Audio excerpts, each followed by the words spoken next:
When people hear the word sin, they usually think of a familiar list: pride, greed, lust, envy, anger, gluttony, and sloth. That list has shaped Christian imagination for centuries. But it is not the list found in the Book of Enoch. In the oldest section of 1 Enoch, the problem is described in a very different way. The story is not built around a human being quietly wrestling with an inner vice. It begins with heavenly beings crossing a boundary, making an oath, and passing down forms of knowledge they were not supposed to give. That does not mean the Book of Enoch replaces the Bible's teaching on sin. It is not accepted as scripture in most Jewish and Christian traditions, although it remains canonical in the Ethiopian Orthodox Tewahedo Church, and the text is interpreted differently by different readers. But if we want to understand what 1 Enoch actually says, we have to let its own categories speak before forcing them into later ones. The first surprise is simple. In Enoch, the central disaster is not merely desire. It is unauthorized teaching. Before we follow that idea further, subscribe to this channel if you want more investigations that start with the manuscripts themselves. And as you listen, keep one question in mind. When a text calls knowledge dangerous, is it condemning the knowledge itself, the person who uses it, or the way it was passed on? The relevant material is usually called the Book of the Watchers, chapters 1 through 36 of 1 Enoch. It survives in a complete Ethiopic form, known as Guizi, and fragments of Enochic writings also survived among the Dead Sea Scrolls in Aramaic. Those sources matter because they show that the traditions behind this book circulated in antiquity. They do not make every later interpretation of every verse certain. The story begins in chapter 6. 200 watchers descend on Mount Hermon. Their leader is named Shemihazah in many translations. He fears that he will bear the punishment alone, so the group swears a mutual oath. The language presents a collective decision. They bind themselves to a plan, then act together. Readers often remember the next part. The watchers take human wives, and giants appear in the story. But chapter 8 shifts attention to something that becomes just as important. Particular watchers teach particular arts to human beings. Azazel, or Azazel in some textual traditions, is associated with weapons and metalwork, swords, knives, shields, and breastplates. He is also linked with ornaments and cosmetic arts. Other names are attached to enchantments, roots, signs in the sky, constellations, the course of the moon, and forms of divination. Later Enochic passages add more troubling material to the list. The exact names and wording vary across manuscripts and translations. That is why responsible readers compare editions instead of treating one modern rendering as a secret code. Yet the broad pattern is unmistakable. The passage is interested in teaching, craft, technique, and the consequences of knowledge moving from one realm to another. In other words, 1 Enoch is not giving us the later 7 deadly sins. It is telling a story about forbidden instruction. That difference changes the shape of the argument. A weapon is not an emotion. A spell, a cosmetic practice, a calculation of celestial signs, or a written technique is not an inner feeling. These are practices that alter what people can do. They can organize violence, create status, encourage manipulation, or seek control over forces people do not understand. For the author of the Book of the Watchers, that is the danger. The Watchers are not portrayed as neutral teachers sharing ordinary wisdom. They are rebellious beings breaking an assigned order. The knowledge carries the moral weight of its source and its purpose. This is where it is important to slow down. It would be inaccurate to say that 1 Enoch simply declares all science, writing, medicine, or cosmetics evil. The text belongs to an ancient symbolic world, and its list is embedded in a mythic account of angelic rebellion. Modern readers cannot lift a line about roots or stars out of that setting and turn it into a universal ban on medicine or astronomy. But the text does ask a difficult question that still feels modern. What happens when powerful knowledge arrives without wisdom, accountability, or moral limits? If this distinction helps you see the passage more clearly, leave a comment with the category that surprised you most: weapons, celestial signs, cosmetics, writing, or something else. The answer is easier to discuss when we name the actual passage rather than repeating a slogan about it. The contrast with the familiar church list is real, but it needs care. The 7 deadly sins were developed in late antique and medieval Christian reflection as dispositions that can give rise to many destructive acts. They are not a single summary of everything every Christian church has ever taught about sin. Biblical and Christian traditions also speak about injustice, idolatry, violence, oppression, covenant breaking, and harm done to neighbors. Even so, Enoch's framework emphasizes something different. It imagines corruption spreading through a network. A boundary is crossed. A teacher transmits a capacity. That capacity changes a community. The result is larger than one private decision. Think about Azazel's weapons. In the story, the issue is not that metal has feelings or that every tool is automatically wicked. The point is that techniques of organized violence enter human life through a forbidden alliance. The account looks at a civilization transformed by instruments that make destruction easier and more scalable. The same pattern appears in the references to ornament and beautification. Modern readers should resist treating those lines as a verdict on women, beauty, or ordinary appearance. The text itself is concerned with deception, display, and a world reshaped by desires that can be manufactured and exploited. The ancient author is narrating social disorder, not giving a timeless inventory of people to blame. Then there are the sky watchers. Several watchers are linked to constellations, clouds, the sun, the moon, and signs on the earth. In the ancient Near East, observing the sky could be tied to reading omens and directing political or personal choices through divination. That is not identical to modern astronomy or weather science.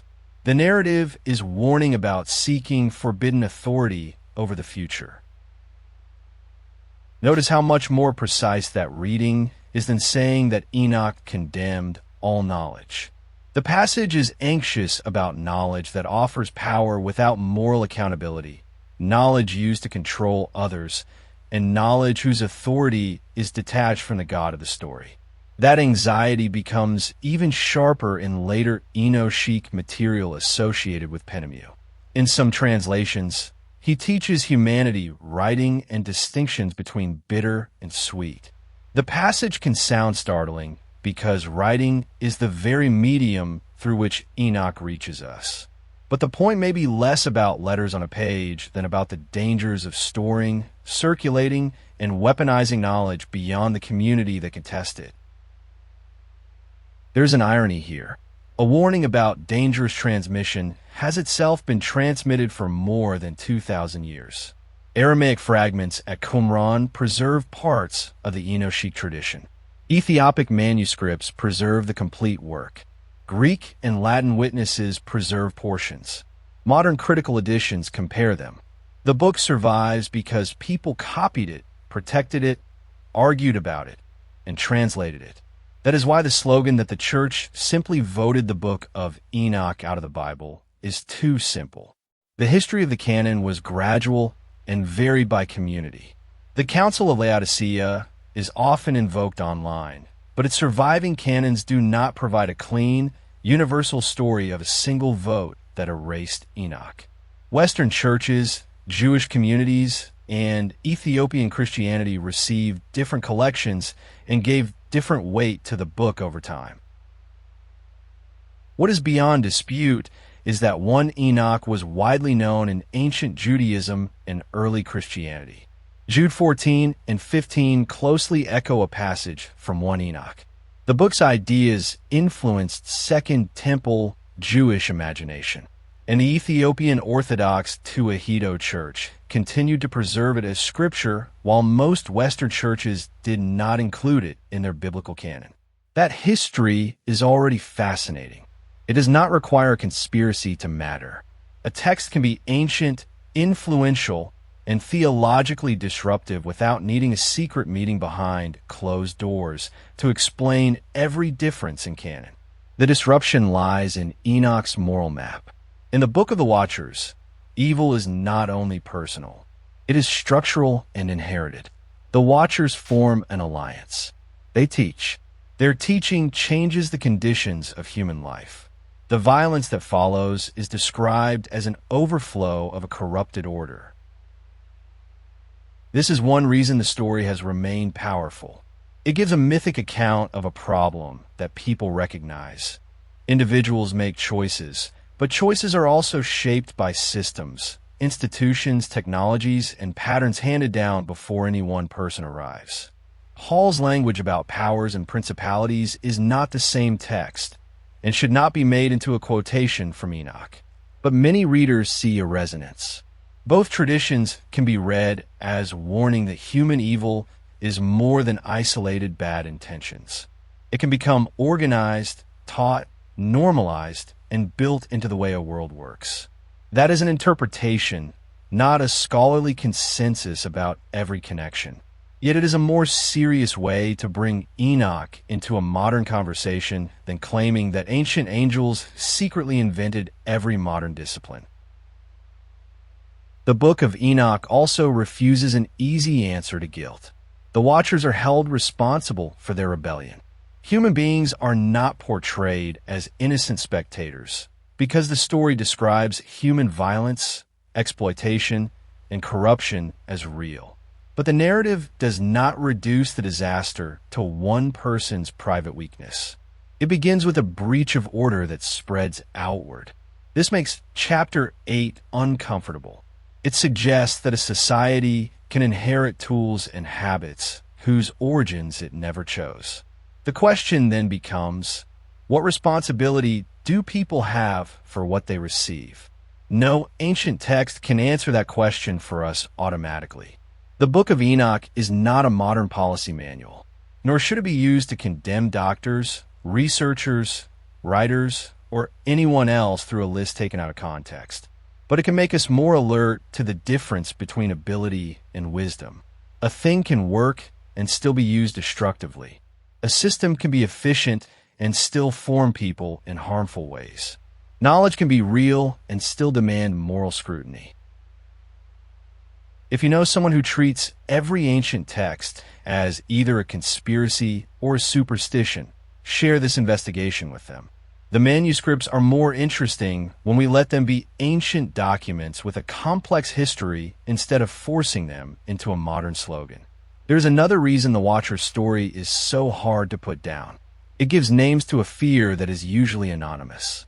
In the story, destructive capacities do not simply appear because humanity woke up one morning and became worse. They are taught by beings who are already in rebellion. The names in the catalog make the chain visible: a teacher, a practice, a consequence. Ancient readers did not all agree on how literally to understand that chain. Some read the Watchers as fallen angels. Others read related passages through the language of human rulers, priestly corruption, or cosmic powers. The traditions are complicated, and one Enoch itself contains material composed and gathered across different periods. But the narrative's moral pressure is clear even when its imagery is read symbolically. Power becomes dangerous when it is treated as detached from the obligations that should govern it. That is why the book keeps returning to consequences. The giant offspring consume the earth. Violence spreads. The earth itself is imagined as crying out. In the story's logic, the problem is not just that someone broke a rule in private. The consequences become public, environmental, and communal. The world becomes difficult to inhabit. This does not erase personal responsibility. The human characters in Enoch are still called to justice, and the Watchers are still judged for their own choice. The text is holding two thoughts together. People make real decisions, and people also live inside conditions they did not create. That tension is one of the reasons the ancient story can still sound uncomfortably familiar. Consider the difference between knowing how to do something and knowing when it should be done. A technique can be brilliant, useful, and even necessary in one setting while becoming destructive in another. An old manuscript cannot answer every modern ethical question, but can train a reader to ask whether skill has outrun restraint. The Book of the Watchers does not celebrate ignorance. Its own author preserves visions, calculations, names, and warnings with remarkable detail. Nor does it give us permission to call every unfamiliar field of study demonic. That would turn an ancient warning into a weapon against inquiry. Instead, the narrative places inquiry inside a moral universe. Knowledge has a source. It has a social setting. It has a use. It leaves a trail. For believers, that can become a question of stewardship. For readers who do not share the book's theology, it can still become a question of accountability. Who is allowed to decide what a new capability is for? Who is protected by it? Who becomes vulnerable? What happens when an innovation is distributed faster than a community can judge its consequences? Those are not questions imported into the text from nowhere. They arise from the text's own concern with teaching, transmission, and disorder. The modern application must remain cautious, but the ancient pattern is worth hearing on its own terms. The surviving manuscripts make that caution possible. They allow us to separate what is actually on the page from what later communities have wanted the page to say. A translation can illuminate a word, but it can also hide a range of meanings. A popular video can make an ancient passage feel urgent, but urgency is not the same as proof. The best response is not to flatten the mystery. It is to keep the text, the manuscript history, and the interpretation in view at the same time. That posture also guards against another mistake, reading ancient material only to confirm what we already wanted to believe. Enoch is strongest when it unsettles both easy skepticism and easy certainty. Its language is vivid, its world is strange, and its manuscript history is real. A careful reader can acknowledge all three without pretending that every difficult question has been solved. That is also why a close reading matters more than an alarming headline. A headline can point toward the question, but only the passage can show whether the question is fair. In this case, the passage is genuinely strange enough. It does not need extra legends added to it. So what does the Book of Enoch say sin is? At its most distinctive, it portrays sin as rebellion against an appointed order and as the transmission of destructive power through forbidden channels. It is not a replacement for every biblical teaching on sin. It is a particular ancient theological vision. Its list is therefore not a list of 7 private vices. It is a dramatic catalog of practices, powers, and teachings that the story presents as having crossed a boundary. Weapons and ornament, enchantment and celestial signs, hidden arts and forbidden authority all belong to a single narrative about corruption spreading through instruction. The deepest lesson may not be that every piece of knowledge is dangerous. It may be that knowledge cannot be separated from character, source, purpose, and consequence. Who gives it? What does it make possible? Who bears the cost? And does it lead people toward truth and responsibility, or toward domination and disorder? Those questions are older than our technology. They are written into the strange, unsettling world of one Enoch. If you want more manuscript-led investigations like this one, subscribe to this channel and tell us in the comments. Do you read the Watcher's teaching as a warning about knowledge itself, or about knowledge used outside its proper moral boundaries?